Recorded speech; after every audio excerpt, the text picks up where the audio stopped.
But Huh? can you guess in my little test? Can you guess what my bestest Tarantino flick is? Okay, Once okay, upon a time in Hollywood. yeah, that was what I was gonna go for. As number two? Okay, then number one is gonna be The Okay. Hateful Eight. No, Really? really. Good It's lord. just Because Okay. okay, I because I look at it like I I look at the early ones like Reservoir Dogs and Pulp Fiction are way too popular to be your favorite films. Your favorite Yeah, not stylized enough. yeah, I would think Jackie Brown possibly because it sort of goes back to the 70s.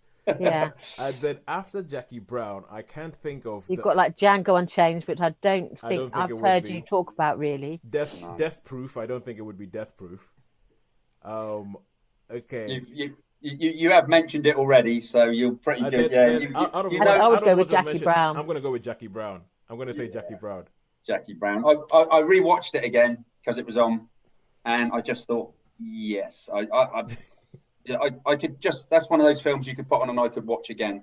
I think everybody in it plays absolutely brilliant, and especially Robert De Niro, Oh yeah, yeah. where when and when he goes and I'm not kidding. Melanie would drive me nuts. Oh, where have you parked? Where have you parked? Now, you don't What even know where you The parked. Bridget Fonda character? Yeah, yeah, yeah. You don't know. You don't even know where you parked. You don't know where you are. Oh, what a bunch of! And he just goes. I just Shut up! I Shut up! just remember a friend of mine. I mean, we've interviewed him on the show, Yatish. He just remembers let's put the final line that Robert De Niro hears in Jackie Brown. It's just Lewis, what happened to you, man? Your ass Yeah, used to be beautiful. I think that's Samuel L. Jackson's. Yeah, yeah. Like that's Odell his. Odell says That's the his line. Odell, and Yeah, and he is a great character, isn't he? Odell is just like. yeah. Oh. AK-47. When you absolutely have to kill every mother in the room, except no substitutes. Yeah, great movie. All right, cool. Anyway, welcome to Netflix versus Cinema, the podcast that has finally watched the Snyder cut. I was going around to watching Zack Snyder's Justice League, but as you can see, we decided to talk about anything else but that right now. Anyway, because I think this is something. Okay, so my name is Tosin. I am the host, and I am based up in Worcestershire, in a place called Bromsgrove. Joining me on the Isle of Wight, as always, are Sharon Hello. and Shaun. Hiya. Now we have just finished doing a film quiz, which was where Shaun shows up on a Zoom call with pictures behind him from films, and you have to name all the actors and name it. So essentially, go to our Facebook, go to our YouTube channel. You will see these things. You will see them, and let's see whether you can play along. Because today, Sharon and I failed. We were not able to figure out. Well, we figured out who the actors were, but we couldn't figure out what the film was. And if you can figure out what the film is without checking it up online or without waiting for Shaun to tell you, I mean, the truth is we will never know. But if you can do that, you will have our respect, and you probably should come and be friends with Shaun because you and him could talk about a lot of things together. Now, this week, Shaun, we have a couple of things on our agenda. We have got Zack Snyder's Justice League, which Yes, I have seen. You have and seen. I have seen. Sharon, you have decided, probably for your own mental health, to stay out of the whole furore that is Zack Snyder's Justice League. Yeah. Well, I haven't seen the original cut, so I can't compare it and go, "Oh, that scene was so much better with slow mo and black and white and You're- Slow-mo. sparkly bits flying from the back of their heads."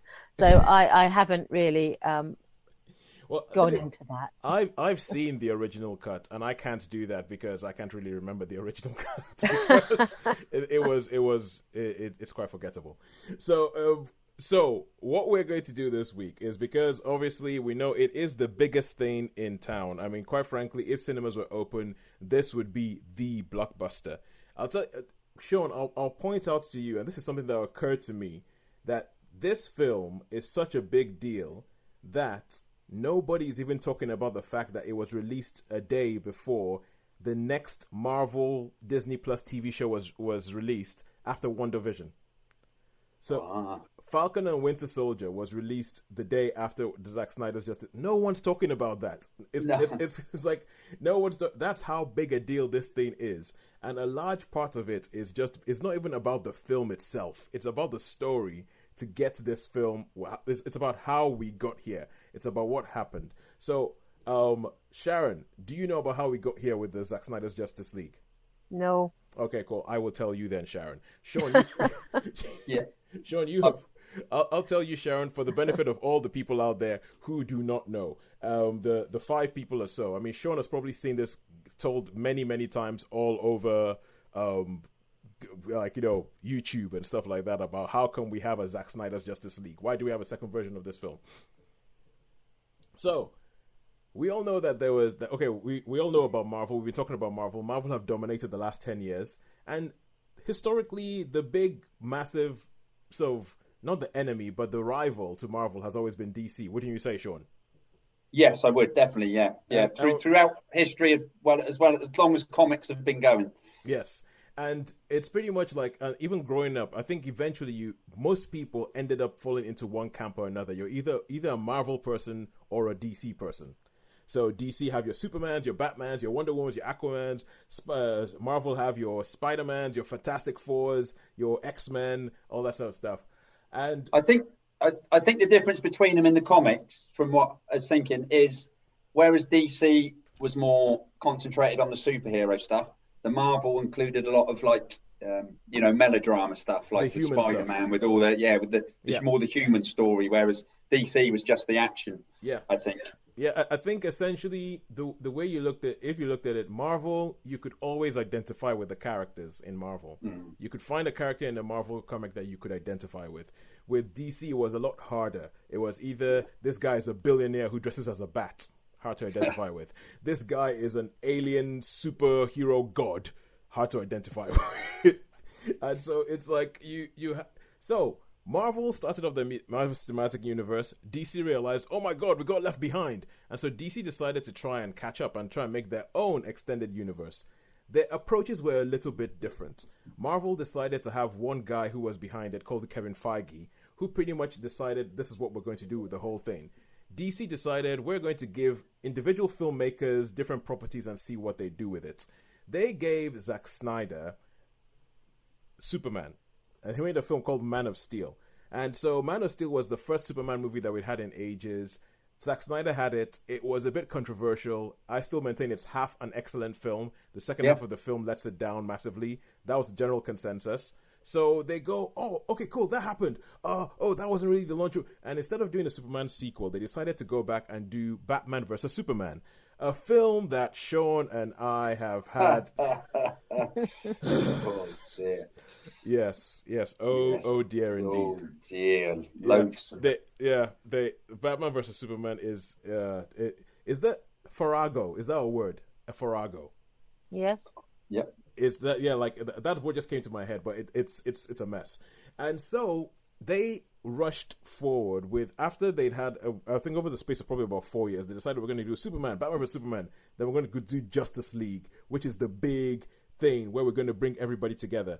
While they were and so Zack Snyder's still in charge, even though by this time there's beginning to be rumblings that they think many people think Zack Snyder might not be the right person to be in charge of this thing, because there are certain stylistic choices that have been made in Man of Steel, Batman vs. Superman, that make you think this guy might not be the right person to be at the helm. But he still is. He's going to do Justice League. So halfway through Justice League, the studio gets involved. They bring Joss Whedon on board because apparently Joss Whedon is going to work with the studio to do some other films. And there's this weird thing that you have where you have Zack Snyder making the film while Joss Whedon, who has directed The Avengers, which was pretty much the film that kind of consolidated this whole idea of a superhero universe for DC's big rival, Marvel. You have him hanging around in the background behind Zack Snyder. What the hell's going on here? Zack Snyder eventually leaves Justice League through its post-production because his daughter committed suicide. And so his daughter committed suicide, so he leaves it for compassionate leave. He says the film's pretty much done, and then the studio line is, don't worry, Joss Whedon is just here to just tighten up and finish off what Zack Snyder does. The next thing you hear is that Joss Whedon has called for a whole bunch of reshoots because he's not happy with what Zack Snyder has done. And so he brings everybody back in. They film a whole bunch of other stuff. They bring Henry Cavill back, who by this time is working on the set of Mission Impossible, whatever the last one was called, Fallout. Yeah, I think. something. Yeah, I think. Was this the whole moustache thing? Exactly. He has grown a big, massive mustache for that film. They say he can't shave the mustache off, so they bring him back for reshoots of Superman. Last time we checked, Superman doesn't have a big, massive, bushy mustache. So they CGI his mustache off. They put that film into cinemas, and essentially, my review of Justice League was pretty much meh. It was just there. I mean, it was not as bad as Batman vs Superman, but there was nothing really to write home about the film. The film was just it's very, very unmemorable. It is so by the numbers. It's just very, very unmemorable. And for me, it just made me think you guys have failed because your approach is not working. You're trying to do way too much, way too quickly. It's not working. So, but almost immediately after that happens, there's a whole bunch of people because Zack Snyder has his fans. And his fans love him from 300, from Watchmen. And so they start going, oh, this is crap. And the reason this is crap is because it isn't the Snyder Cut. You guys don't have the Snyder Cut. And so pretty much from when Justice League was released in 2017, the hashtag starts trending on Twitter. Hashtag release the Snyder Cut. Release the Snyder Cut. Release the Snyder Cut. And there's this big, massive fan campaign that sometimes gets quite ugly. It sometimes gets quite ugly, like people receiving death threats for not releasing the Snyder Cut and all that. Sometime last year, the actual stars of the film start hashtagging, using the hashtag release the Snyder Cut, release the Snyder Cut. And next thing you know, we're in lockdown. Warner Brothers is launching HBO Max, and they go, yeah, guess what, guys? The Snyder Cut does exist. We are going to release the Snyder Cut, and not only are we going to release it, but we're going to give Zack Snyder $70 million to finish the film off to what he wanted it to be and release it to you guys. It's going to be on HBO Max. You hear more stories like it's 4 hours long. This thing is 4 hours long. And so much so, last week we finally got it, and that is a little bit, there is so many other areas we can go down. I haven't even spoken about Justice Con. I haven't even spoken about Joss Whedon getting sued. I haven't even spoken about any of those things. There's so many things that are just coming off this that make this more than just a film. It's like an event that is, for some people, scary because it tells you like what happens, what can people on Twitter do. Essentially, some people see it as inspirational, some people see it as scary. I go more towards the scary side. So we finally have this film, Justice League, Zack Snyder's original vision, has been released. I went on record on the podcast last week saying how I was not expecting it to be any good, and I was really, really trying to stop myself from reviewing the film before I'd even seen it. So I've been talking for a while. Sharon, thank you very much for humoring me. Hopefully you know a little bit more about everything that's been going on with this thing now. And Shaun, now, I will let you go and you tell me what you thought about Release Zack. the Shaun. It would be interesting. Release the Shaun. Release the bats. No pun intended. So, Shaun, what did you think of Zack Snyder's Justice League? Oh, what do I think of Zack Snyder's? What do you? It's an interesting one. What do you think I think of it? And then I'll go off on one. Just you give me a quick one, yeah. I've seen you talking on other people's statuses on Facebook, so I have a little bit of an insight into what you think of it. All right, yeah. I think I would put the general gist of it down as not impressed. Well, it was quite funny. There's this WhatsApp group that I'm on called Game Night with Dan and a couple of others, and one come up and said, "Oh, I'm watching the Snyder Cut like that," and I watched I was going, "Oh, right, so yeah, what do you think?" Oh, it was. I'll have a look later anyway. I'll read some ones when someone else is talking. But okay, so this film I started to watch. I watched it a few times actually, believe it or not, just purely for the fact that I wanted to, because having Sky and it being like it on every, you can just see it 24 hours. Well, it's just constantly running. Sky Cinema pretty much have a channel that's dedicated to only showing the Zack Snyder cut. So, and then I watched some scenes that I wasn't happy with, and I watched them again. And then, so basically, the first time I watched it, first half of the film, I was huffing and puffing like I do and crossing my legs and going, "Oh my God." I mean, I know Zack Snyder likes his slow-mo. He does. He loves his slow-mo. He loves his slow-mo. And I don't mind too much slow-mo because I like Sam Peckinpah, obviously, with the film in the background. But his was always when it was necessary. And I think the first half, especially the beginning scene with the Oh and yeah, there's yeah, like yeah. The first scene that the film starts off with. yeah, and there's this one bit where there's like this Amazon, and it's just like, come on, Get come on with it. I mean, and it's just pointless, and it's just pointless. I mean, I can understand if like when people are getting their heads lopped off or something like that, but that was just senseless. And then there was the little backstory with Cyborg with the football game, which was, and I was like, oh, so another huffy thing. So yeah, the first half I was like, so actually I've got a question. So it's 4 hours long. Did you watch the entire film in one sitting? I will be totally honest with you. No, I didn't. Okay, no, I didn't because I mean, we're talking. It was a late one on. It was the first night it was on, and it wouldn't have finished till about 2:00 in the morning, and I had work the next day. So I thought, well, and I was like pretty disappointed. I've got some. I should read some of these. I was going blooming slow mo. I hate that. What is it? What do I put here? Right. Oh, actually, Corey. This is one of them. He goes because I was moaning about Corey. I was saying, and basically it says, oh, Cyborg actually seemed like a bit of a douchebag. So, I mean, and yeah, we didn't like that one. Aquaman didn't get much. Well, you see, and what? Some people like this is another one. Sorry, Affleck is a good Bruce Wayne. Flash and Cyborg pretty much were the story. These are all people I was talking about, but I started off with, I said, I like moaning like hell, and he goes, "Oh, I don't have a problem with Snyder's material and what he's winning." So I can't really look now. I should have prepared this before, but we'll get back to it. Okay. So you said the first half of the film issues. First half of the film, yeah. Then what about the second? Lots. Yeah. So what happened with the second act when you came? And then back so I watched the whole thing again the next day, and again I was trying to be a little bit more forgiving, so I did enjoy the first half. And then the second half, when it came into the second half, I was like, I warmed to it a little bit. I warmed a little bit to it. So I was like, well, okay, this is getting better. This is going somewhere. This is going great. Still wasn't megally impressed. I watched it again. Yep. And because I could. And I thought, okay. And the second half, still got a few issues with it. But the second half, I decided... So by now you've given 8 hours of your life to watching the Snyder Cut. Yeah, and that's it because the issues that I had, the first half didn't like the first half at all. The first half really.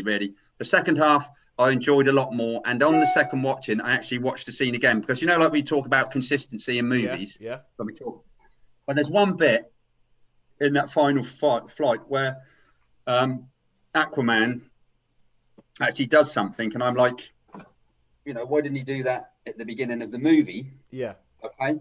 Or when they first met, with Steppenwolf, I'm like, well, that's stupid because they would have done that straight away. A bit like the Vision in I thought, where's the consistency? But on the second watching, I could see, so I was like, yeah, okay, that's fair enough. Now, yeah, I can. That's fine because a certain thing happened with what Supes were doing, and what I really liked about it is, there was a good payoff. It was a really nice payoff, and there was a few bits cut out, like the family, which I didn't like in the original cut. Anyway, the what? There was in the original, in the Whedon one, there was a Russian family, wasn't there? That was. Oh yes, the bit where. Do you remember that? Well, that's not in this. Flash has to go save them. Yeah, Flash has to go. Yeah, so he has to go and save them. That's totally gone, which was fine by me. And it was a good payoff, and you could understand why Earth had been at the end of the movie. You could understand why Earth had been left alone by other things because of So yeah. So okay. It was a nice payoff. Oh, all right. So in the end of the, there was a lot of talk about how it's a totally different film. What do you think about that? It is. I guess it is a totally different thing because, to be honest, I can't really remember much from the original cut. Yeah.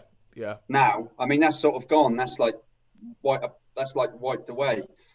So this cut. I mean, the format because it was formatted when it was like For some reason they've made this into a 4:3 ratio. So for those of you who might not know what that is, essentially if you think about widescreen TV and then think of an old-fashioned TV, the CRT TVs that you had in the 80s, he's made it so that it's like that. Essentially, if you're watching this film on an iPad, fine, it will fill the entire screen. If you're watching this film on a TV, you will have black bars down the side. And he's done it for that for some reason. I do not understand why. Shaun, what do you think of that? I think the reason is because that intrigued me. And apparently that's for like IMAX, because that's the format that IMAX uses. So when cinemas are allowed back in, and I suppose they're hoping for a whole people go to the IMAX cinema to see it, because that's the reason it was that format. Apparently, that's the story. Yeah. So okay. All right, so in the end, how would you rate it? How many stars would you give the Zack Snyder version of Justice League? Well, it's a film of two halves, so I'd give the first half, I'd probably give it, actually, on the whole, I'd probably give it a 3, I think. Okay. I'd probably give it a 3. I would, taking the whole film as a whole, with the few issues that I had and a few bits that I didn't like too much, I'd probably give it a 3-star. All right, cool. Now, I'm going to wind myself up and go. But before I go for it. Before I do that, Sharon, do you have any questions? Do you have any questions as someone who hasn't seen it yet, as someone who didn't see the original, as to what on earth this whole nonsense is about? My only sort of thought was, with the Marvel universe, we've got used to the fact that all the films interact, and that they tend to. There's events in one film that directly influence the sequence of events in every subsequent film and subsequent television series and all the different incarnations. Yes. So has Justice League the same relevance? Because I've seen Aquaman and I've seen the first Wonder Woman film, and so far they don't seem to be. They're just like loose, they're just like loose threads. But I mean, is the idea that there will become like this interconnectedness between the DC world? Now this feeds directly into one of my issues, because I think that's what they were trying to do. They were trying to do this whole interconnected universe, but I've said it over and over again. They were trying to run before they could walk, and so Justice League was supposed to be this launch. It was the first time you saw Aquaman. It was the first time you saw Flash. First time you saw Cyborg, and they were supposed to go off into their own little films, and that pretty much killed that idea. So so all the DC films that have come out afterwards, Shazam, Birds of Prey, Aquaman, they kind of like don't even acknowledge that any of the other films exist. They just kind of like very, very they keep, if Suicide Squad, they just kind of do not acknowledge that the other films exist. So because I think DC are now going, we're just going to make different separate films, because that seems to be more. Essentially, they're going back a bit more to what Marvel did. Instead of trying to catch up with Marvel, we're just going to make a couple of different films and make those films fun and make those films enjoyable, and forget about a connected universe for a while. Now, my general thing about this is, I said this film is better. It is better than the one we got in 2017. There is no doubt about that. There were bits about it. There were bits when I was watching this where I even, dare I say, found myself enjoying it. I found myself enjoying myself. I think it's pretty much the same film. If you think about the big story beats in the film, that people go, oh my God, there's only 12%, the film's only 12% similar. I'm like, no, I'm pretty sure there's a lot more than 12% in this film that there was already in the last. I have seen some of these scenes already. So the big push behind it of, it's a totally different film, blah, blah, blah, blah, I think is nonsense. I think it's nonsense because I've seen that scene. Okay, maybe you've changed the CGI on Steppenwolf so that he doesn't look as, sickly, like something that somebody threw up now anymore. He doesn't look like that. It looks like you've actually taken more time to finish the CGI. So, okay, maybe but apart from that, that's the same scene, just with a better CGI character in it. So I don't see that as a different thing. And it brings me to something that I don't particularly like that Zack Snyder seems to do, especially in the DC universe. He makes a film. They release the film. The film, even though people might say it's a failure, it still goes ahead and it still makes about $600 million at the box office. And then he goes, oh, that wasn't actually my real vision. My real vision is this. And then he releases a director's cut that has 30 extra minutes in it, puts it out there, and the same people who've already paid to see the first film now go again and pay again to see the second film, which really gets up my nose. I'm like, no, that for me is just really, really cynical. It's kind of like getting paid twice for the same work. And he did the same thing with Batman vs Superman. That film got derided in the cinema, and people went here and was like, oh, well, actually, there's another 30 minutes that, makes this film make sense. Then why didn't you put that in there in the first place and make the film make sense in the first place? And so in this film, there's an extra 4 hours. Like Shaun said, there's over an hour in the film before you even see the Flash. And the Flash, the first scene that the Flash is in, is pointless. It makes no difference to the story. It's just that there's a whole bunch of slow motion. And with the Flash, okay, slow motion kind of makes sense with the Flash because obviously he's quick and all that. But even though that it was going on so long, I mean, why are you spending so long focusing on a hot dog? What? I know. And so the film has, and the extra running time, because there were some things that got cut out of the other one. The extra running time, it serves some characters and it detracts from some characters. It serves Cyborg. Cyborg has more of a story now. And in the first film, I complained about the fact that it seemed that anytime they had a problem, oh, we need to do this thing with the mother boxes. Oh, just throw a Cyborg at it. Oh, we need to do this. Oh, just throw a Cyborg at it. Oh, Cyborg. And he was just kind of like this story thing he was like a doohickey to just get themselves out of scrapes in the first film. They've done a better job with Cyborg in this film. Even though I still think like the mother boxes, okay, so in Marvel you had the Infinity Stones, but I think they did a much better job in that film of explaining what the heck these stones are and why these stones, like essentially every stone in the Infinity thing has a personality. But with the mother boxes, why are there 3 of them? There's no explanation for that. Why do they have to come together to form the Unity? Because reasons. So I still think it's bad storytelling. There's things but a character that I feel is really, really not served by the longer running time is Wonder Woman. Every single line that Wonder Woman says in this film is terrible. It is absolutely terrible. Because so Shaun, I mean, this you liar. You liar. So yeah, sorry, that was not saying you are Toes. That was what supposed to be. It's supposed to be a quote from the film. So I think one of the best things about this film is the number of people who are watching it and having WhatsApp conversations about it as they're watching it. Because the way you've been having I've been having WhatsApp conversations with my brother, with one of my friends, Wiley, who's come on here, with superfan Nina. She has been trying to watch it for 3 days. She hasn't finished it. It's so long. I've got a life. I've got to get on with things. And she's just going, why is this there? Why is that there? That doesn't make any sense. I mean, I don't think it's a spoiler to say Martian Manhunter shows up in this film. Post credits, yeah. No, even before that, he shows up before. Oh, right, okay, yeah. I understand what you're saying, yeah. Yeah, that scene he shows up in, no sense. Makes no sense. Why would you do that? Why would you go there? So they've added a lot of extra stuff in it. It does flesh out the story more. It does make like things like the final fight. Shaun was talking about the final fight. It makes it make more sense.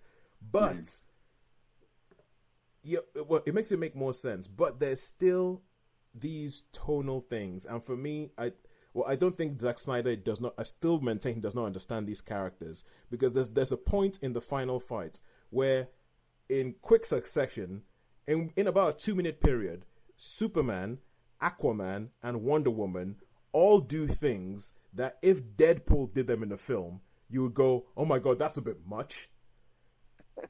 And these are supposed to be like characters that are all like, light and such, and they do these things that you think, oh my God, that is brutal. Why? That is so brutal. Which makes he does not really get these characters. So in the end, I think that the film works. It is definitely better than the Justice League we got in 2017. Is not earth-shattering, and the fact, and my big thing is that it almost, I'm watching it and I'm going, hang on a second. This is actually good. I'm kind of enjoying this, but it's almost like a magic trick. It's kind of like somebody has convinced you, is trying to convince you that, like, a burger is caviar. But then, as long as you keep looking at the burger, you might think it's caviar. But once you actually take your eyes up and look at, you go, oh no, this is a burger and a bad one at that. Because the problem with the DCEU is, if you have to make a 4-hour film to provide enough background to make these characters seem like there's something, and you need the 4 hours to actually do that, then I'm sorry, you've got a problem. Why do you need a 4-hour film to make anybody care?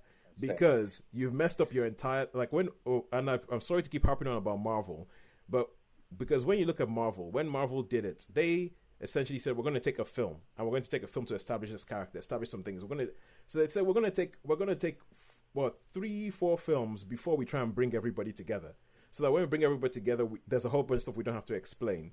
Justice League there's some characters you do not see at all until Justice League starts, and they're trying to establish them, show you what their motivation is, blah, blah, blah, blah, and then show you why they join up with the team. And so you need 4 hours to do all that. And I think that shows you that the whole DCEU thing was messed up, and that I think I put as Zack Snyder's door. The fact that he puts this thing in chapters, I think it would have been better as a TV series than trying to make it a film. There's an epilogue that is stupid. There's an epilogue at the end of the film that is just kind of like, what is wrong with you? So I would agree with you, Shaun. It's a 3 out of 5 at best. It is pretty much the same film. Yeah. Pretty much the same film. The story with the mother boxes. There was Jack Kirby did a comic series called The Fourth World, and that's where Darkseid comes from. And it was, and there was like the New Gods and the Forever People, and they were. So Darkseid is well, I guess he's DC's version of Thanos, isn't he? He is. So basically he's the same as Thanos. So, but in the first fight with all the old heroes coming, in the first fight, I was like, oh no, you spoiled him. He doesn't look like that. In the bit in the end scene where he's sort of, it's been a few years down the line. But I did think, as I say, you could understand. As I say, the one bit of it when I first saw it, the bit, and hopefully this isn't too much spoiler, but that Aquaman, and his good old trident, and in the final scene, it's like, well, why didn't you do that in the first? Why didn't you do that straight away before the thing? Yeah. Did you know what I mean? Before, right at the very, very, very beginning of the film, when you first meet him, why couldn't you do that then?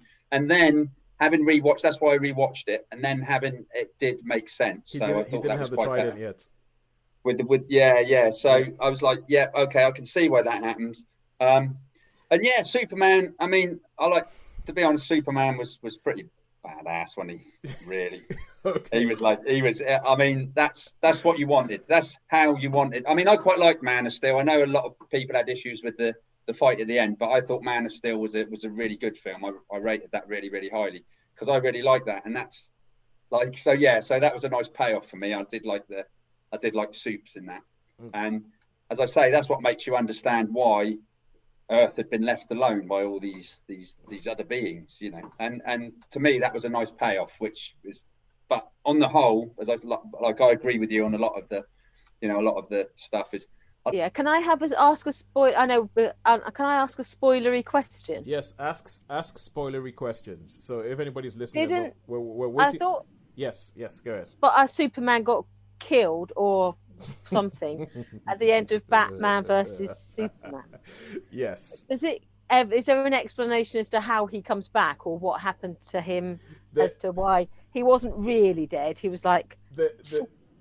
There is there is an explanation, but it is very kind of like, how I say, oh, this happens because reasons. Yes. Yeah, how I say this happens because reasons. There is an explanation to why Superman comes back, but the explanation to why Superman comes back is it's kind of like, reasons. And the problem I had with killing Superman off is when Superman died in the comics, that was a big deal. It was a massive deal. And in the films, they had not established Superman enough for it to be a big deal. For it to really matter. Yeah, for it to really matter. It's like, no, I don't get. It's like in Avengers, you have minor characters who die, and you're like, oh my god, that's the thing. Superman is the biggest superhero in the world. Yeah. When he dies, it should be a big deal. Yeah, and when I watched that though, I thought, I don't believe he's really dead forever. Exactly.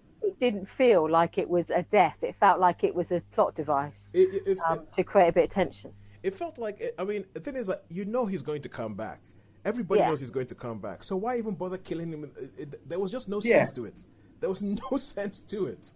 And so it's one of those things. It's because having not had any desire. I know there's like the whole fear of missing out, but I don't feel like I'm missing out on anything by not having seen Justice League. To be honest, I haven't seen it for nearly 4 years, and I feel like I don't feel like I've missed out by not seeing it now. Well, I mean, the first Justice League, to be honest with you, but there's friends of mine who are fans, and they say, "Oh, I haven't seen Justice League. Should I?"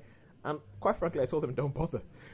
I told them don't bother because it's not like Batman versus Superman, which at least made you annoyed. Like that, like Shaun and I have gone Batman vs Superman made our blood boil. It's not like that. It was just so there, and it was just so inoffensive, and it was just whatever. Yeah. So I wouldn't bother watching it. But I think it is. Yeah. There's these decisions, like killing Superman, bringing Doomsday into it. I'm like, in Batman vs Superman, who is the bad guy? Why the heck are you going to kill him when you're just going to bring him back? I mean, all this. I mean, and you try and Shaun, you were talking about it like Darkseid. You can understand that if Superman's around, that's the reason why nobody would try and come and invade Earth. No.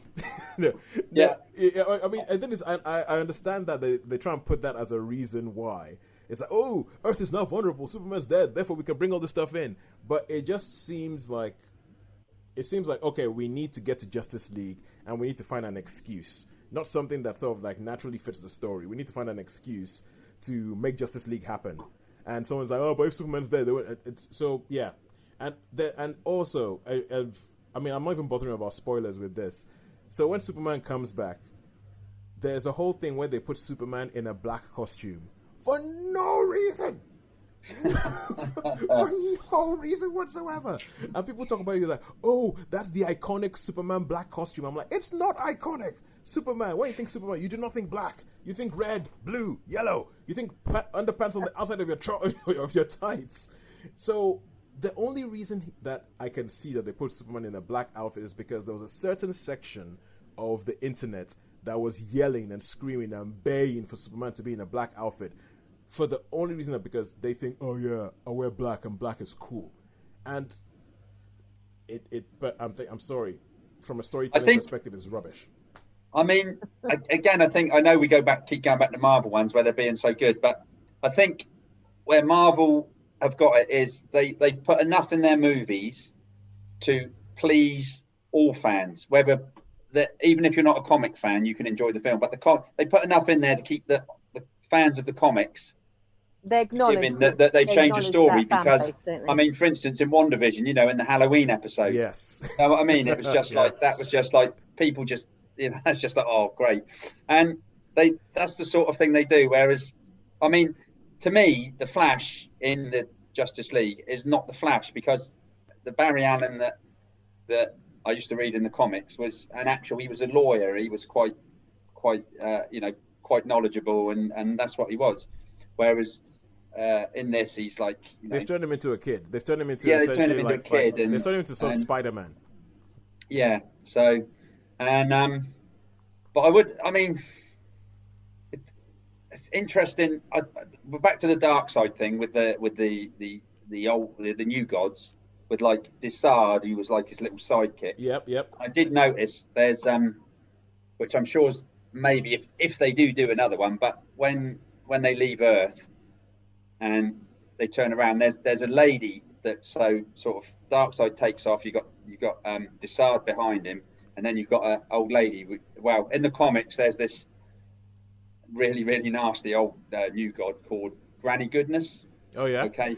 Now Granny Goodness is not what you think. Granny Goodness is horrible, and she's got these peaks. So I wondered if that might be her, and she's got like the things called the Furies. So I reckon, I think they could, if they did it right, they could go into that fourth world thing, and I think they probably. Well, they are planning to make a New Gods film. Are they going to make a New Gods film? Yeah, they're going to make a New Gods are film. They? Yeah, wow.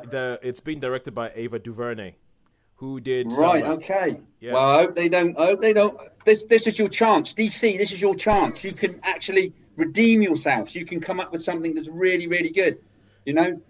So if they're doing the New Gods, Orion fights for Earth. I remember that. I had that be worth a fortune now. I had that comic when it first came out, the #1. The New Gods. Orion fights for Earth. Yeah, I mean, I think it's as long as they come up, I think as long as they take their time and they actually have like a vision, because I feel like Marvel, they care first and foremost about telling the story. Then they think, how do we engineer this story to make money? I think DC at the moment, the film version is, how do we make money? Yeah. And it's like, what about the story? Well, we don't care. What do people want to see? We'll give them what they want to see. Okay, you want some money in a black costume? We'll give you some money in a black costume. Yeah, you want a Snyder? Okay, we'll give you this. Okay, how about and that's what messed the whole thing up because as much as I do not agree with Zack Snyder's vision for these characters, for you were talking about the Flash, for the fact that Superman becomes Deadpool, essentially, as much as I don't agree with that, if they had at least stuck with that vision, they would have come up with something a bit more consistent. But because they were thinking, oh, people said they didn't like Man of Steel, people said they didn't like Batman and Superman, so we got to change it, we're going to put some jokes in there, and they messed it up. And then now they're putting this, anyway, the whole thing is a mess. For some people, they see it as a triumph that this film exists. And for me, I'm intrigued by this New Gods movie. I'm intrigued now. We've sent Shaun off. Sent me off, so I'm going to have to do some research now on this. But I mean, because I quite like that. I quite like the concept. So I mean, you can have Light Ray, Orion. There's loads of characters you can have. As I say, the Granny Goodness and the Harpies and Mantis and all sorts of new characters. And I reckon it might actually either flop or do really, really well. Well, the thing is, as long if they take their time to build the world, they could do really exactly, well. And they could do that. Well, 2 worlds, New Genesis and Apocalypse. Yeah, if they take the time to build the world, and I think with Ava DuVernay, we know she can do that. But we also know that she did A Wrinkle in Time, and A Wrinkle in Time had a similar thing where it was trying to build this whole world, and I think tried to do too much too quick. Cool. And so if the Selma, because she directed Selma. Selma, good film. I like that. If Selma, Ava DuVernay shows up, good. If A Wrinkle in Time, Ava DuVernay shows up, maybe not so good. But anyway, so Sharon, you have sat down there and you have listened to us prattle on about Sharon. DC and Marvel and all that. So we want to end this show. I'm not going to bring any other films. I think, Shaun, we should let Sharon talk about something that she has seen this week. Yes, for sure. It can wait. And then we can finish off the show. We can finish off the show because Shaun asked for what we thought his top 10 films were from the last decade, from the 2010s. Well, for Shaun, that's what he thought his last films were from the 2010s. And I can tell you, Justice League is not on them. No. It's like either version of Justice League, all combined 6 hours of both versions of Justice League are not on Shaun's list. I am willing to put money on that. So Shaun, I went down and I had a list through some lists of like in the top 5. So Sharon, you're happy for your films to wait for next week? Yes. Okay. I've only got one film that can wait. Okay, cool. We'll keep that till next week, and in the meantime. Let me put it this way. I think Justice League is going to come back at some point because I think next week, Shaun, you go troll through some of your WhatsApp messages and come up with some of the things that have been said. Yeah, I will. I'll troll through some of my WhatsApp messages and come up with some of the things that have been said about it. A lot of them have to go with, oh my God, this is long. Oh my God, this is long. Why is this so long? Like, a lot of them come up with that. I'll troll with them, and I'll come up with those as well. But Sharon. I have a list of, I think, about 10 films that I've put on here. There's one that I have as an outside chance that I think Shaun might have on his list. But Sharon, do you want to go through? Shall we alternate? You say one, then I say one. We'll alternate, yeah. Okay. I'll start with Fury. Yeah, that's number 3 on my list. Oh my God, Fury was in the last decade. I didn't have that. All right, cool. I've got Once Upon a Time in Hollywood. Well done. Yep, you got Once Upon a Time in Hollywood. That's at number 9. Okay, cool. Sharon. Baby Driver. Yeah, that's at number 2. Good Lord, all things are really, really obvious. Why didn't I have these on my list? Okay, now this one is a little bit of a niche film because I think it's a Western, and I think that you might like that. It's called Meek's Cutoff. No, that's not there. Okay, cool. All right, Sharon. Leave No Trace. Yes, well done. Okay, Sharon. That's my number 5. Sharon, if this was Sharon's ace in this, isn't she? Sharon, if this was a game, you've won. Let's see. I have Selma. Selma, no, that's not on there. Good film though. It would be up with the top 20, I expect. Okay, cool. Sharon. Now I'm coming to more random ones. I think Hell or High Water. Oh, that's so good. Didn't quite make it in there. Okay. But that's a great film. That would probably be number 11. I had that on my list as well, so yeah. I don't really, okay, so but I think we spoke about one earlier, Tosin, that I've seen and you haven't seen. And we were talking at the very, very beginning about some of the things, and I asked you if you saw it, and you said it was on your list and you didn't see it. Oh yeah, 71. 71, yes. Was that 2010s? Yes, that was number 4. What year was that released? You better have a look. Oh, good lord! I thought that was beforehand. All right, cool. Anyway, sorry, Sharon, go ahead. I'm going to look for 71. I think you might. Oh yeah, 2014. I think you might. Yeah, I think you might struggle with the others. Okay. But it's worth a go. I tell you, there is. Okay, no, I've got Parasite. Parasite. No, that's not there. All right. I probably would be thinking about it, but it's not. All right, Sharon. You want to run through the rest of the films you have, and we'll see if any of them hit. Yeah, I'm trying to think. The last. Oh, it's easy to name the ones but not be on the list somewhere. All right. There was one. I just can't think of the title of it. I know what it was about. There's 2 more with Brad Pitt in. Oh, Ad Astra. No. No, what do we know? One you might know. It's a sporty one. Oh, Moneyball. Moneyball. There you go. That's my number 8. You love Moneyball. I love Moneyball. Another Brad Pitt film in the last. Oh, not Inglourious. Inglourious. Inglourious 2010. Yeah, no. That's funny enough. If I did my top Tarantino movies, because we were talking about that earlier, that would probably be down the bottom. Yeah. There's 2 scenes in that which I like. That's the beginning scene and the one in the bar with Michael. Is it Michael Fassbender? Yes. With the 3. You got it. Yeah. So okay. And the other one is this was a film. It was. I don't think many people would have seen it. It was one of those ones I caught of a late evening once, and I went and had a look. But it's a Brad Pitt film, and it really stuck with me. World War Z. No, not World War Z. Okay. It's actually a film called. I don't think you'll get this one. I'm sure you won't get that. It's a film called. No. It's not The General. Killing Them Softly. Yes, Toes. Yes, well done. How did you get that one? That was good. When you said you caught it late at night, it's a film called, and I was like, wait, and I just got a picture in my head of Brad Smith going, "I like to kill him softly," and I was like, oh no, yeah, that sounds like a total type of short film. Okay, I'll run. Well done. That's class. So you've got 2 more then. Okay, I'll run through the rest. You've got to try and get the number 1, and I'll give you a clue. The other one is one out of the Star Wars franchise. Oh, Rogue One. Okay, Rogue One. Rogue One, yeah, love Rogue One. That's the only one that you like. Yeah, that is.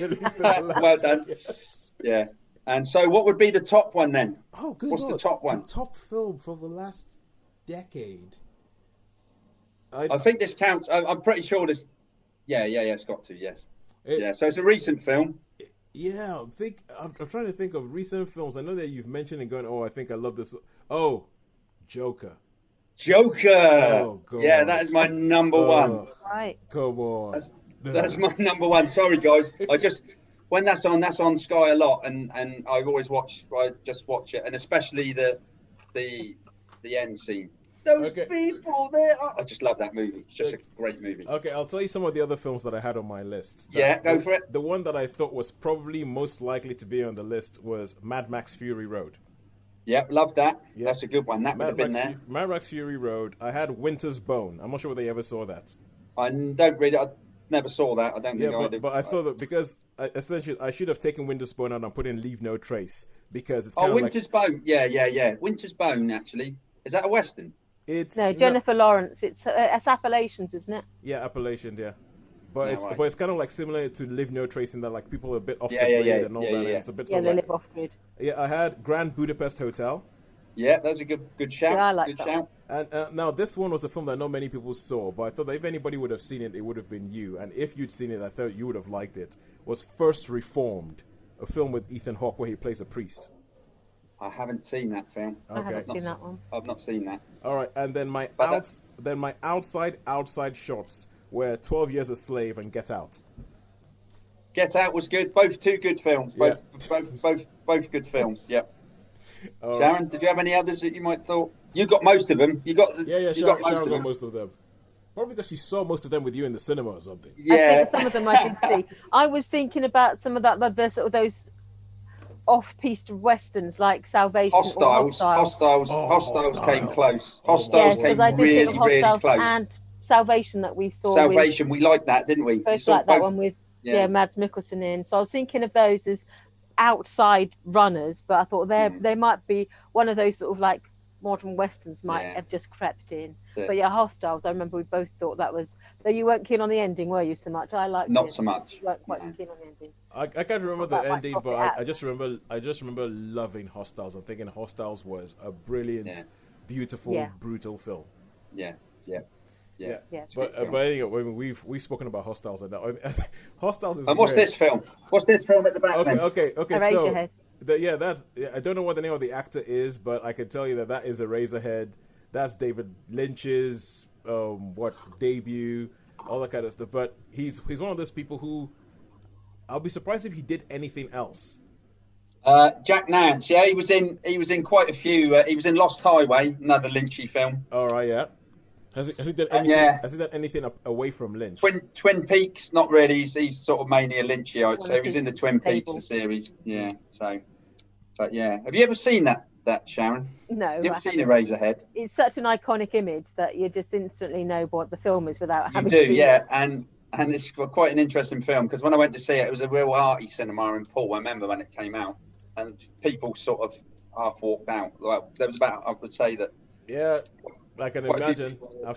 I've tried watching Eraserhead probably about 3 times. Have you? And each time I kind of like go, okay. Where's this? I reckon. I've got to go make dinner or something. And then you just never go back. And then go. Man-made things, Henry. Big as your fist. Carve them just like regular chickens. And then you go. Oh yeah, I was supposed to be watching that film. I forgot to watch it. Let's go back and finish watching it. And you go sit down and watch it and get like. I can understand. It's not.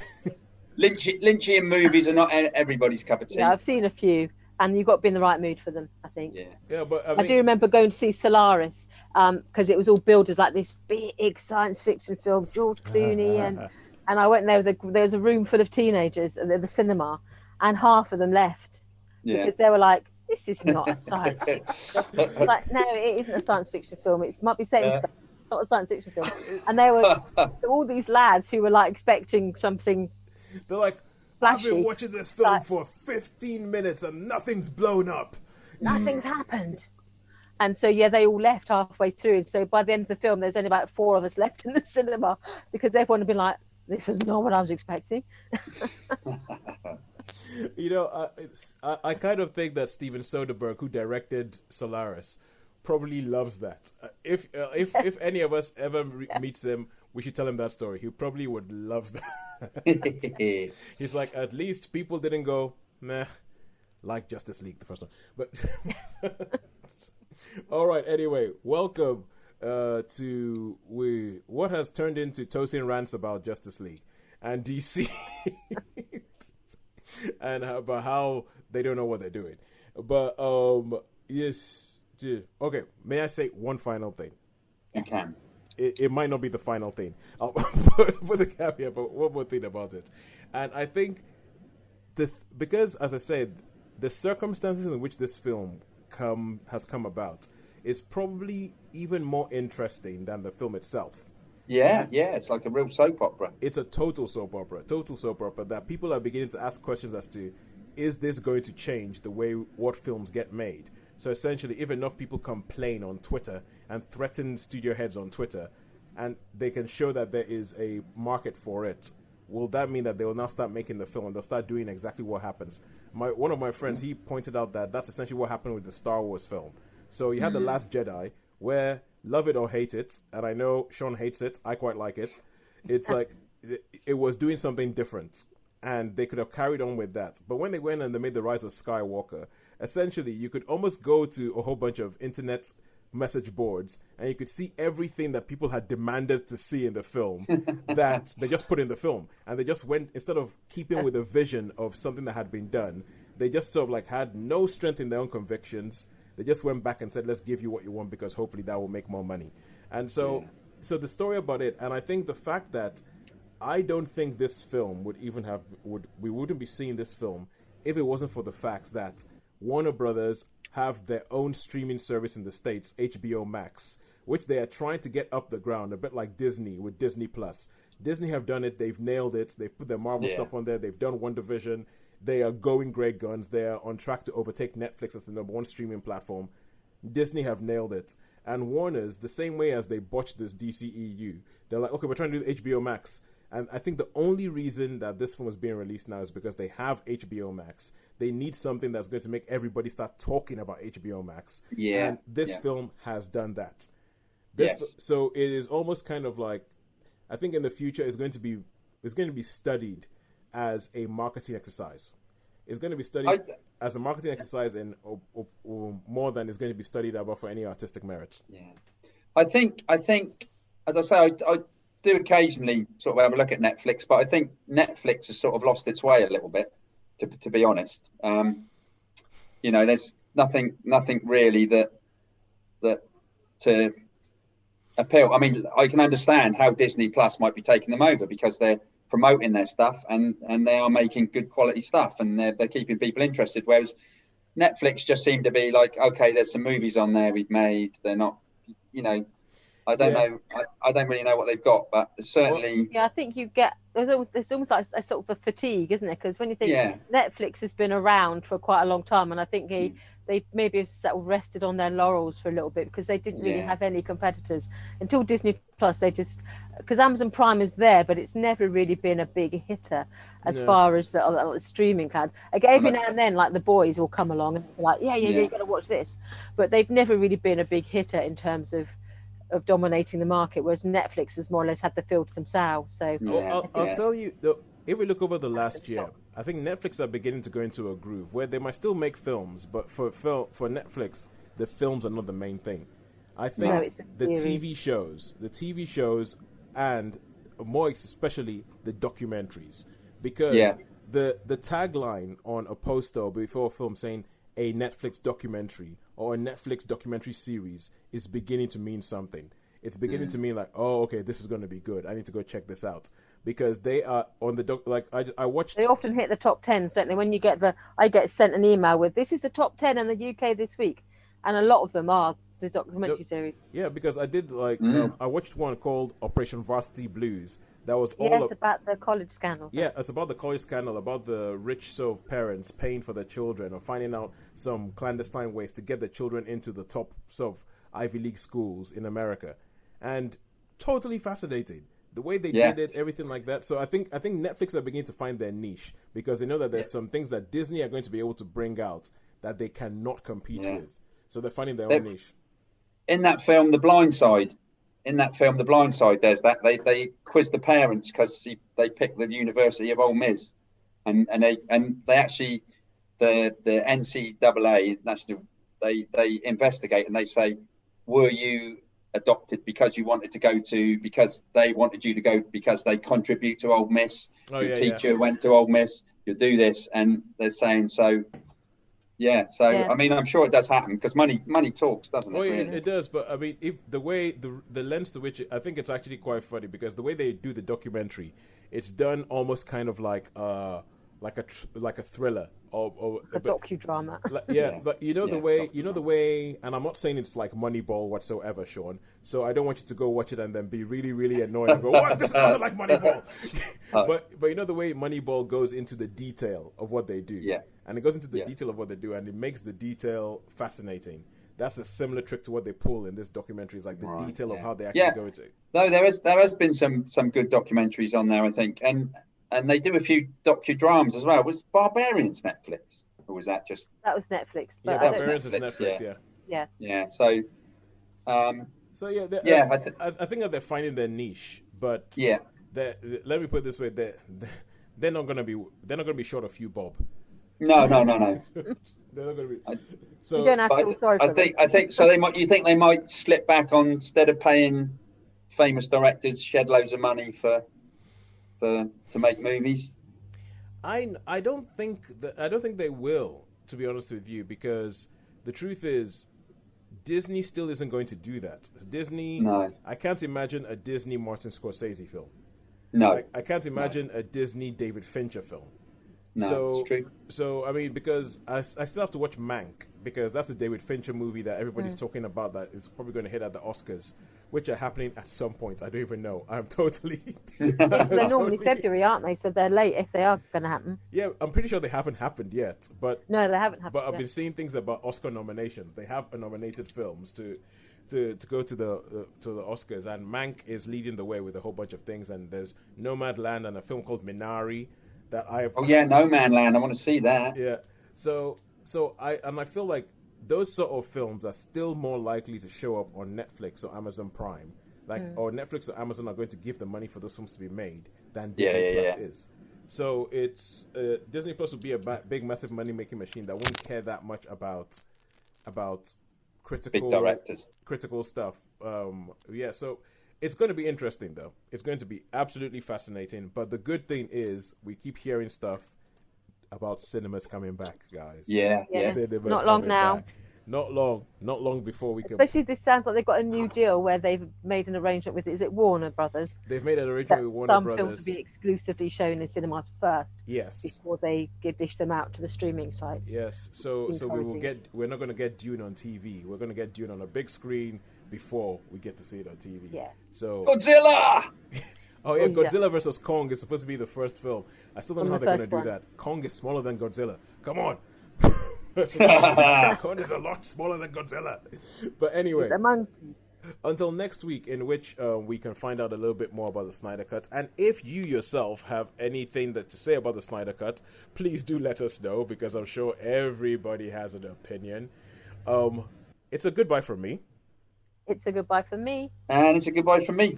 Thank you very much for joining us. Find us on Twitter at Netflix vs Cinema.